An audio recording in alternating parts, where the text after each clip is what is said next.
Hey everybody, I wanted to share with you a journey that I'm about to embark on. It's a new adventure. I love going on these adventures and checking out new things. And if you followed me at all, you know I did a meditation in a cave for 10 days in the dark. That was before diagnosis. It was a couple years ago. It was fantastic. I love doing stuff like that, and I'm getting ready to embark on a journey with psilocybin mushrooms. So I want to talk about that a little bit and like what's my reason for doing it, and then I'm going to add on to this video with the what's going to happen because we're getting ready to go into that in a few days, and so I'm super excited. I have never done any sort of plant medicine before. I know that there's different things. There's cacao powder, there's ayahuasca, and there's psilocybin.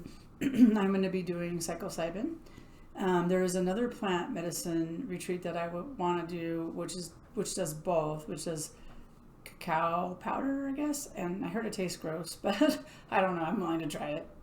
And so, part of why I want to experience this is because, well, there's several reasons.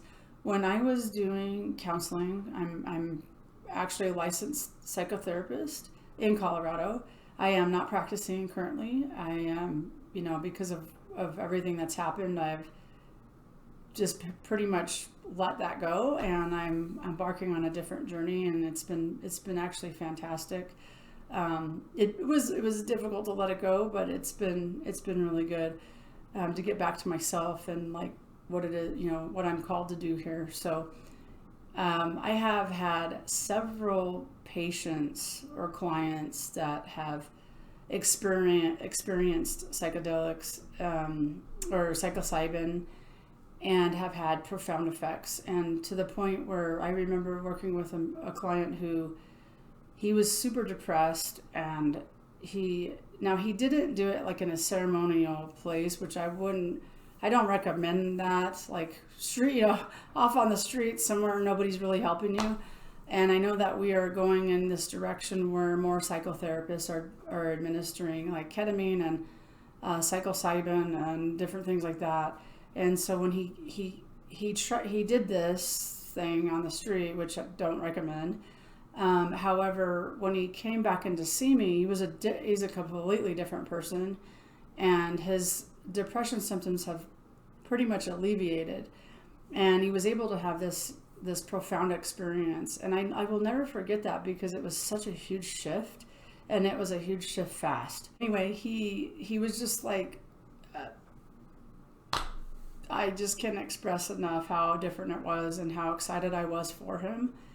And just talk therapy doesn't always do it, and that's the truth. And like, there's different things that you could do to help your mental health and stuff like that. So for me personally, is being faced with a diagnosis, and especially a stage 4, well, and really honestly, any kind of disease diagnosis is horrible. It's just not a fun thing to hear. And like, you I went through so many different things around it, like, oh my God, like what's going to happen to me? What's going to happen to my kids? I went right into fear, it's a total natural response. And I think the biggest thing for me was death, like facing dying. And, we're all terminal. Somebody says, yeah, well, you have a terminal diagnosis. Well, we all have a terminal diagnosis because once we're born, we're already dying. The clock's already, it's already ticking, right? So we don't know how long we have, and we don't know how we're going to go, right? We just don't. And so, however, being faced with it like that, like right in your face, man, that's just a whole different animal. You're not just like thinking about it and like nothing's happened to you. You could think about it when nothing's actually happened to you. However, when something has, it's a completely different experience, and it's something that has just rocked me, where it's like, wow, like now it's really time to put it to the test. Everything you believe, everything that you've taught other people to believe, like everything you've helped other people with, like now it's time for you to do it and to go, okay, really this is true, right? So, so personally for me, the reason there's a couple things that have come up for me, which is that, and I've consciously known this, is that there's always something underneath a physical ailment, right? So it's like if your knees hurt, it's if you're moving forward. If you have some stuff going on the right side of your body or the left side of your body, you're dealing with feminine and masculine, depending on what side of the body it is. Like I really do believe that there's an emotional thing going on underneath it. So whatever it is, it could be a disease, it could be a skin thing, could be whatever it is. And I've probably talked about this before in lots of videos because it's really true.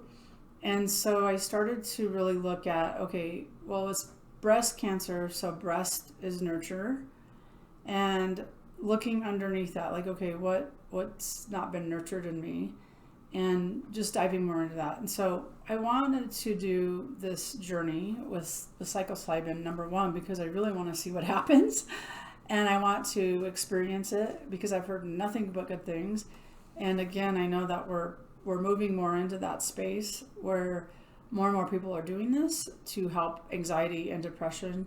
And actually even with cancer patients, that it's becoming more prevalent, I guess.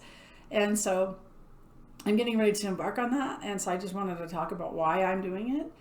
And then I will also I'm going to be doing some videos, right up into the experience, which will be in a couple of days. And so I hope that you will take this journey with me. So the other part of it too was to have, to let go of ego. So from what I'm hearing and the research that I've read is that you really do let go of your ego. So there's no ego. And can you imagine? There's nothing getting in your way of what's going to come in.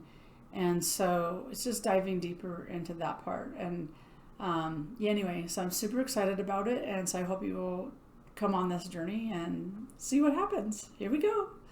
All right. Take care of yourself. Live you.